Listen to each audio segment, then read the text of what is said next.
कहानी की शुरुआत में हमें दिखाया जाता है कि हमारे सोलर सिस्टम में हमारे सूरज जैसा एक और तारा आ गया है, जिससे धरती का पूरा वातावरण खराब हो चुका है। पेड़ पौधे सूख चुके हैं और जीवन खत्म ही हो चुका है। सिर्फ कुछ प्रजातियां ही बची हैं जो अभी भी जीवित हैं। हमारे सौर मंडल में 2 सूरज होने की वजह से धरती की सतह अब रहने लायक नहीं बची, क्योंकि तापमान बहुत ज्यादा बढ़ गया है। इसलिए बची खुची मानव जाति के अस्तित्व को बचाने के लिए वैज्ञानिकों ने ये अनुमान लगाया कि ये दूसरा सूरज हमारे सौर मंडल से करीब 200 सालों के बाद बाहर चला जाएगा और तब सब कुछ पहले की तरह नॉर्मल हो जाएगा। इसलिए मानव जाति को बचाने के लिए कुछ साइंटिस्ट, आर्किटेक्ट्स और इंजीनियर्स ने बचे हुए इंसानों के साथ एक काफी ज्यादा गहरी अंडरग्राउंड सिटी बना ली है, जहां पर इंसान छिपकर सूरज की भयानक गर्मी से बचकर सुरक्षित रह सकते हैं, जब तक कि दूसरा सूरज हमारे सौर मंडल से बाहर नहीं चला जाता और पृथ्वी दोबारा रहने लायक नहीं बन जाती। इस सिटी का नाम होता है सिटी ऑफ एम्बर। इस सिटी में रहने वाले लोगों को असली अर्थ के बारे में पता ना चले, इसलिए इन लोगों को एक मेटल बॉक्स पर 200 इयर्स का टाइमर सेट कर दिया जाता है, जिसके अंदर वापस अर्थ पर आने के लिए इंस्ट्रक्शंस वगैरह लिखे हुए थे,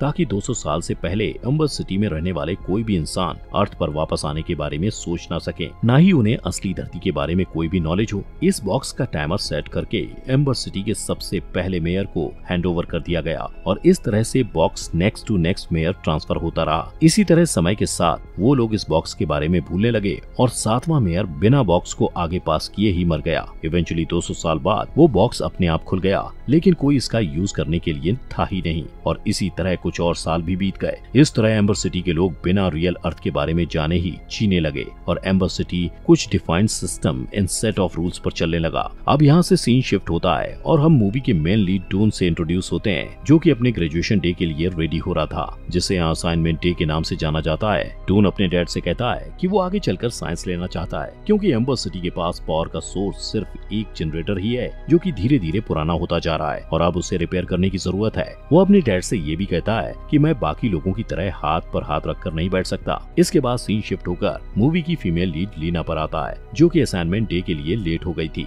यहाँ हम देखते हैं कि असाइनमेंट डे के दिन मेयर एक लॉटरी के माध्यम से डिसाइड कर रहे थे कि किसे कौन सा काम दिया जाएगा। लॉटरी से चिट्स निकलती हैं और ठीक उसका उल्टा होता है, जैसा लीना और डून चाहते थे। लीना, जो कि एक मैसेंजर का काम करना चाहती थी, उसे पाइप वर्क यानी रिपेयरिंग का काम मिल जाता है, और वहीं डून, जो कि रिपेयरिंग का काम करना चाहता था, उसे मैसेंजर का काम मिल जाता है, जिससे दोनों ही लोग बहुत नाखुश हो जाते हैं। वेल, इसके बाद उन दोनों के पास और कोई चारा नहीं होता, तो वो दोनों चुपके से अपनी चिट्स एक्सचेंज कर लेते हैं और इस तरह से उन दोनों को अपना अपना मनपसंद काम करने को मिल जाता है। रात को लीना अपनी यंग सिस्टर को हर दिन की तरह सुलाने से पहले एक रिकॉर्डिंग सुनाती है, जो कि उसके डैड की किसी बोरो नाम के आदमी के साथ हुई कॉल्स पर हुई बात की रिकॉर्डिंग थी। रिकॉर्डिंग के एंड में हमें बोरो की आवाज सुनाई देती है, जहां ये साफ था कि किसी चीज को लेकर बोरो ने अपना इरादा बदल दिया था और अब वो उसके लिए रेडी था। अब बोरो यहाँ किस चीज की बात कर रहा था, ये हमें कहानी में आगे पता चलेगा। नेक्स्ट डे लीना के काम का पहला दिन था, जहाँ उसे अपनी एक आंट को मैसेज डिलीवर करना था। लीना और उसकी आंट आपस में बात कर ही रहे होते हैं, तभी उन्हें एक पुअर मैन की आवाज सुनाई देती है, जो कि सिटी के एक ऐसे लोकेशन से बाहर आ रहा था जहाँ आम लोगों का जाना मना था। ये पुअर मैन सबको बता रहा था कि उसने अननोन रीजन में इतना बड़ा क्रिएचर देखा है, जो कि उनके घर से भी बड़ा है। इस आदमी की बातों पर कोई भी यकीन नहीं कर रहा था। इनफैक्ट उस अननोन रिस्ट्रिक्टेड रीजन में जाने के लिए उसे पनिशमेंट के तौर पर ऑफिसर्स पकड़कर अपने साथ ले जाते हैं। अब यहाँ लीना नोटिस करती है कि उस आदमी ने अपने हाथ में एक बड़ी सी कांटे जैसी कोई चीज ले रखी थी, जो कि इस सब में उसके हाथ से गिर गई थी। लीना उस कांटे को उठाकर अपने पास रख लेती है। यहाँ अपने काम के पहले दिन डून अपने मेंटोर सुल से मिलता है, जो कि एक बहुत ही बूढ़ा आदमी है। एंड यहाँ सुल बताता है कि इस काम में कई लोगों की जान जा चुकी है। डरावनी बात तो ये है कि सिटी को पावर करने वाले जनरेटर को रिपेयर करना ऑलमोस्ट नामुमकिन है, क्योंकि ऐसा करने के लिए उनके पास रिसोर्सेज एंड न्यू पार्ट्स वगैरह हैं ही नहीं। इसलिए वो लोग किसी तरह मैनेज करके इस जनरेटर को मेंटेन रख रहे हैं। सुल इस टनल में कहीं भी अकेले जाने से साफ मना कर देता है, but since Doon was adamant enough, इसलिए वो सुल से छुपाकर टनल का मैप उठा लेता है और टनल को एक्सप्लोर करने निकल जाता है। यहाँ टनल में डून को एक लॉक चैम्बर मिलता है, जो कि मैप में गायब था। साथ ही उसे यहाँ एक सीक्रेट रास्ता भी मिलता है, जिससे आगे जाने पर डून को एक पुली दिखाई देती है, जिसके थ्रू वो सिटी के स्टोर रूम में जा पहुँचता है, जहाँ सिटी का फूड सप्लाई वगैरह रखा रहा करता है। एंड शॉकिंगली ये रूम बिल्कुल खाली होने के कगार पर ही था, विच मीन्स कि जल्द ही सिटी का फूड सप्लाई खत्म होने वाला था। तभी यहाँ इस रूम का गार्ड आ जाता है जो कि डून को यहाँ से निकाल देता है। इसके कुछ टाइम बाद ही सिटी में पावर कट हो जाता है और इस बार ये कट काफी देर के लिए होता है, जिसे इंजीनियर्स किसी तरह टेम्परेरी रिपेयर कर देते हैं। लेकिन अब क्योंकि इस बार ये कट काफी लंबे समय के लिए हो गया था, इसलिए लोगों में डर का माहौल बना हुआ था। लीना अपनी ग्रैनी और उसकी छोटी बहन का हाल चाल लेने उनके पास पहुंचती है, जहां उसकी ग्रैनी उसे देखकर उसे कुछ बताने की कोशिश करने लगती है, सेइंग दैट कि उसके ग्रेट ग्रैंडफादर जो कि इस सिटी के कभी मेयर रह चुके थे, उन्होंने घर में एक चीज रखी हुई है। एंड जब लीना खोजती है तो उसे वही मेटल बॉक्स मिलता है, लेकिन उसे इसका कोई यूज समझ नहीं आ रहा था और ग्रैनी को भी इसके बारे में कुछ खास नहीं पता था। खैर, इसके बाद लीना घर के काम में लग जाती है, जिसके बाद स्टोर रूम का गार्ड यहाँ लीना को सिटी के मेयर तक एक मैसेज पहुंचाने के लिए बोलता है। मैसेज को लेकर लीना मेयर के ऑफिस जाती है, जहां उसे हॉल में अब तक के सभी मेयर्स की बड़ी बड़ी पोर्ट्रेट्स लगी हुई दिखती हैं। इन्हीं में से एक उसके खुद के ग्रेट ग्रैंडफादर की थी और इन पोर्ट्रेट्स में मेयर के पास वही मेटल बॉक्स था जो कि अभी कुछ समय पहले लीना को अपने घर में मिला था। नेक्स्ट सीन में जब लीना मैसेज को लेकर मेयर के ऑफिस में खड़ी होती है, तब वो उनके ड्रॉअर में कई सारे टिन कैंस देखती है, जिसे मेयर छिपाने की कोशिश करने लगते हैं। इसके बाद जब लीना उस स्टोर रूम के गार्ड को बताने जाती है कि उसने मैसेज डिलीवर कर दिया है, तब वो देखती है कि गार्ड किसी आदमी से बात कर रहा था, जहां वो कह रहा था कि जल्द ही वो जाने वाला है। इससे पहले कि लीना को समझ पाती कि वो किस बारे में बात कर रहे हैं, गार्ड लीना को नोटिस कर लेता है और उसे अपने काम से काम रखने के लिए बोलता है। दूसरी तरफ हम डून को देखते हैं, जो कि लीना से मिला वो कांटा अपने डैड को दिखा रहा होता है, जहां डून एक ड्राइंग को देखकर श्योर हो जाता है कि ये किसी बीटल का हिस्सा है, लेकिन उसे ये समझ नहीं आ रहा था कि ये कांटा इतना बड़ा कैसे है। डून के डैड उसे इन सब चीजों में ना पड़ने के लिए कहते हैं। सीन शिफ्ट होकर लीना पर आता है, जो कि घर वापस आकर वही मेटल बॉक्स ओपन करती है, जहां उसे इसके अंदर से कुछ पेपर पीसेस मिलते हैं, जिन्हें अरेंज करने पर कुछ इंस्ट्रक्शन सामने आ रहे थे। इस बीच हमें कुछ सीन्स में ये भी दिखाया जाता है कि सिटी की हालत दिन ब दिन और खराब होने लग गई थी। पावर कट्स और फ्रीक्वेंट हो गए थे, मेडिसिन की शॉर्टेज होने लगी थी एंड खाने की कमी भी हो गई थी। लीना फिर से उस मेटल बॉक्स को ओपन करती है और इस बार सभी पेपर पीसेस को मिलाकर उस मैसेज को पढ़ने की कोशिश करती है और इसे ले जाकर डून को दिखाती है, जो कि इसे देखते ही एक क्लू समझ जाता है और यहाँ से वो दोनों लाइब्रेरी की तरफ चल देते हैं, जहाँ एक सीक्रेट कंपार्टमेंट से उन्हें एक और बड़ी सी बुक मिलती है, जिसमें वो एग्जैक्ट सेम इंस्ट्रक्शंस लिखे हुए थे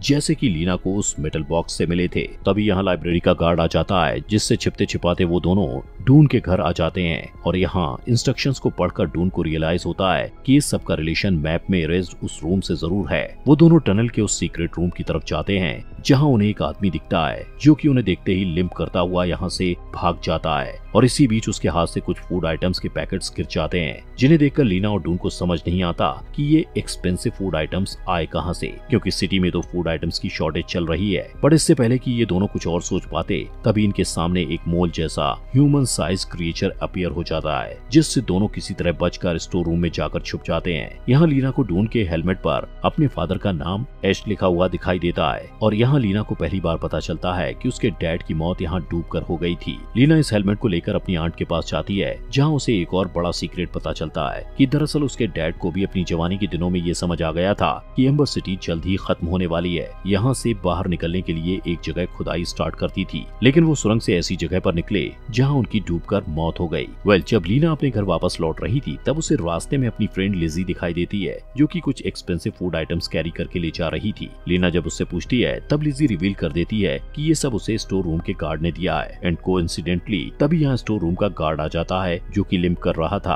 और उसे देखकर लीना समझ जाती है कि कल रात उन्होंने जिस आदमी को ऐसे लिम्प करते हुए देखा था वो ये ही था। इसके बाद नेक्स्ट सीन में लीना डून के साथ टनल के उसी रूम 351 में पहुंच जाती है, जहां उन दोनों को पता चलता है कि यहाँ मेयर ने अपने लिए सारे ऐशो आराम का सामान इकट्ठा कर रखा था और सिटी के लोगों को लिमिटेड सप्लाई पर मरने के लिए छोड़ दिया था और इसलिए लास्ट टाइम उसे मेयर के ड्रॉअर में खाने के कैंस दिखाई दिए थे। इसके बाद वो दोनों यहाँ से निकल जाते हैं और लीना के घर जाते हैं, जहाँ लीना जब अपनी यंगर सिस्टर को सुलाने के लिए अपने डैड की रिकॉर्डिंग प्ले करती है, तब डून नोटिस करता है कि उस रिकॉर्डिंग में जो बोरो नाम का व्यक्ति बोल रहा था, दरअसल वो कोई और नहीं उसके ही डैड की आवाज थी। और यहाँ हमें पता चलता है कि डून के डैड का पूरा नाम ही लॉरेंस बैरो हैरो है, विच मीन्स कि लीना के डैड के साथ साथ डून के डैड भी इस सिटी से बाहर जाने की खोज में शामिल थे। अब यहाँ हमें समझ आ जाता है कि स्टार्टिंग से ही डून के डैड उसे इन सब चीजों से दूर रहने के लिए क्यों कहा करते थे, क्योंकि वो नहीं चाहते थे कि लीना के डैड की तरह ही डून भी अपने जुनून के चक्कर में जान गंवा दे। डून अपने डैड को कन्फ्रंट करने पहुंचता है, जहां उसे अपने डैड से सब सच पता चल जाता है कि वो लोग कहां कहां से और कैसे बाहर जाने का ट्राई कर चुके थे।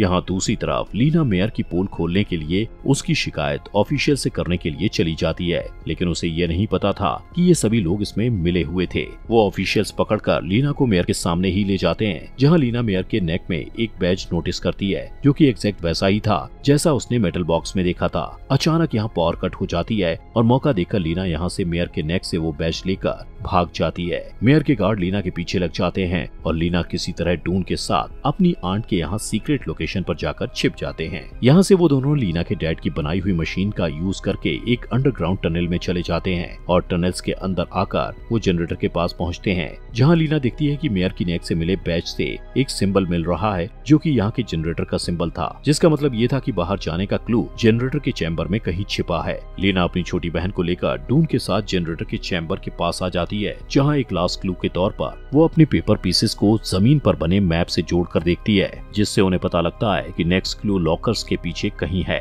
फिर क्या था, लॉकर्स के पीछे खोजने पर उन्हें कई सारी बोर्ड्स दिखाई देती हैं और एक ट्रिगर से अचानक ही एक सीक्रेट डोर ओपन हो जाता है, जिसके पीछे उन्हें एक पतली सी नदी दिखाई देती है, जहाँ एक एक करके बोर्ड्स एक एंड पर जाकर एक जायंट व्हील से टकरा रहे थे। ये सब देखकर डून समझ जाता है कि ये बोर्ड्स दरअसल समय आने पर सिटी के लोगों को एम्बर से बाहर ले जाने के लिए ही रखी गई थी, लेकिन यहाँ पानी का लेवल इतना कम था कि वो बोर्ड्स उस जायंट व्हील से ऊपर ही नहीं जा पा रही थी और टकराकर वहीं रुक जा रही थी। नेक्स्ट इंस्ट्रक्शन पढ़कर उन्हें एक कंट्रोल रूम के बारे में पता चलता है, जिसके डोर पर लगे लॉक को देखकर उन्हें समझ आता है कि वो दोनों बैचेस की इस लॉक को ओपन कर सकते हैं। रूम के अंदर जाने के बाद वो लोग देखते हैं कि ये पूरी सिटी का कंट्रोल रूम था। नेक्स्ट सेट ऑफ इंस्ट्रक्शंस को फॉलो करने पर वो लोग गियर्स को स्टार्ट कर देते हैं, जिससे वो जायंट व्हील मूव करने लगते हैं। इससे वाटर लेवल ऊपर होने लगता है, लेकिन तभी अचानक ही वो व्हील रुक जाते हैं। अब यहाँ होता यह है कि सडन सर्ज ऑफ एनर्जी की वजह से सिटी में सभी लैंप्स वगैरह फूटने लगते हैं और सिटी में पानी भरने लगता है, जिससे मेयर डर जाता है और भागकर फूड स्टोरेज रूम में जाकर छिप जाता है। बट यहाँ वो मोल मौजूद था एंड वी ऑल नो कि आगे उसके साथ क्या हुआ होगा। खैर,